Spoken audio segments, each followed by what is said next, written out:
ये कहानी मुझे मेरी माँ ने सुनाई थी। मेरी माँ एक छोटे से शहर से संबंध रखती है और ऐसा माना जाता है कि उस गांव में कुछ बुरी शक्तियाँ भी वास करती है। ऐसे ही एक बुरी आत्मा से सामना हुआ मेरे नाना जी का। वह चुड़ैल थी, खुले बालों और सफ़ेद भयानक चेहरे वाली चुड़ैल। ठंड का समय था, शहर में घना कोहरा छाया हुआ था। मेरे नाना एक बड़े अधिकारी थे।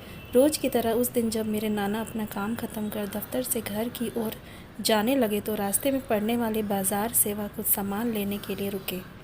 उनके बाकी साथी आगे चले गए और वो पीछे छूट गए। सामान लेते लेते उन्हें टाइम का पता ही नहीं चला और जब नाना जी ने अपनी घड़ी देखी तो टाइम देखकर उन्हें लगा कि आज घर पहुंचने में बहुत देर हो जाएगी। उन्होंने सोचा जंगल के रास्ते अगर जाऊं तो जल्दी पहुंच जाऊंगा, लेकिन उन्होंने जंगल की ओर गाड़ी घुमा ली।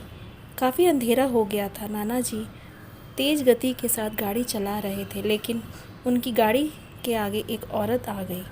उन्हें झटके से ब्रेक मारनी पड़ी। जो औरत गाड़ी के सामने आई वह तेज़ तेज़ रो रही थी। नाना जी को लगा कि वह ज़रूर किसी मजदूर की पत्नी होगी जो रास्ता भटक गई है।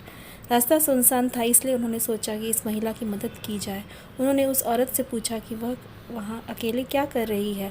उसने कोई जवाब नहीं दिया और ज़ोर ज़ोर से रोने लगी। ऐसा लग रहा था मानो सारा जंगल उसकी आवाज़ से गूंज रहा हो। नाना जी ने पूछा कि उसका घर कहाँ है, तो भी वह कुछ ना बोली। नाना जी ने उसे बोला कि तुम मेरे साथ मेरे घर चलो, सुबह तुम्हारे घर छोड़ दूंगा। वह नाना जी के साथ चलने के लिए तैयार हो गई और गाड़ी के पीछे वाली सीट पर बैठ गई। रीति रिवाज के कारण उसने अपने सिर पर घूंघट डाल रखा था, जिसकी वजह से उसका चेहरा छिपा हुआ था। गाड़ी पर सब नाना जी का इंतज़ार कर रहे थे। जैसे ही गाड़ी की आवाज़ आई तो सब भागकर इकट्ठा हो गए। जब उस महिला के बारे में घर में पूछा गया तो नाना जी ने सारी कहानी बताई। नाना जी ने कहा आज खाना यही बना देगी, लेकिन मेरी माँ को उस महिला पर शक हो गया। उन्हें लगा कि यह कोई चोर है जो घर का सामान चुरा कर भाग जाएगी। माँ ने उसे रसोई में जाकर खाना बनाने को कहा। वह बिना कोई जवाब दिए वहाँ से चली गई। रसोई में से अजीब सी आवाज़ें आ रही थी। बस रसोई में सारा सामान रखवा कर मेरी माँ ने उसे कहा कि सब भूखे हैं, इसलिए जल्दी खाना बना दे। उसे रसोई में भेज तो दिया, लेकिन माँ का मन अभी भी शांत नहीं हुआ। 10 मिनट बाद माँ रसोई में पहुँची तो देखा अभी वह थैले में से मछलियाँ निकाल ही रही थी। यह देखकर माँ को गुस्सा आया। उन्होंने उसे बोला कि अभी तक तुमने खाना बनाना शुरू नहीं किया, कब बनेगा और हम कब खाएंगे। उस महिला का चेहरा अभी भी ढका हुआ था, इसलिए किसी ने उसका चेहरा नहीं देखा था। माँ उसका चेहरा देखने की कोशिश करती रही, लेकिन उन्हें उसकी झलक भी दिखाई नहीं दी। माँ ने कहा कोई ज़रूरत हो तो बुला लेना, लेकिन फिर भी वह कुछ नहीं बोली। उन्हें लगा कि शायद अनजान लोगों से डर रही होगी।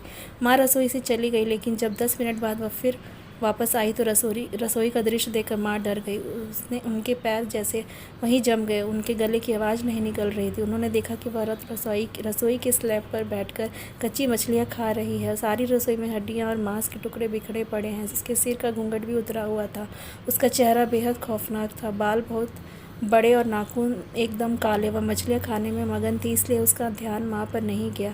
माँ भी चिल्लाई नहीं कि कहीं वह औरत और ज़्यादा खतरनाक न हो जाए। माँ ने एक थाल उठाया और वह चूल्हे में से जलता हुआ कोयला उठाकर उसकी तरफ दौड़ी और उसे आज भी वह औरत दिखाई देती है। कोयला उस चुड़ैल पर फेंक दिया। आग की जलन की वजह से वह डायन तेज तेज आवाज़ें निकालने लगी। उसकी आवाज़ सुनकर सारा घर इकट्ठा हो गया। उसे आग दिखाकर घर से बाहर निकाला गया। उसकी आवाज़ इतनी तेज़ थी कि आसपास के लोगों का भी बाहर जमावड़ा लग गया। वह डायन लोगों की भीड़ को हटाते हुए जंगल की तरफ दौड़ी। सारे लोग डर के मारे काँप रहे थे और मेरी माँ की हिम्मत की दाद भी दे रहे थे कि अगर उन्होंने सही समय पर कोयले से उस डायन को भगाया नहीं होता तो न जाने क्या हो जाता।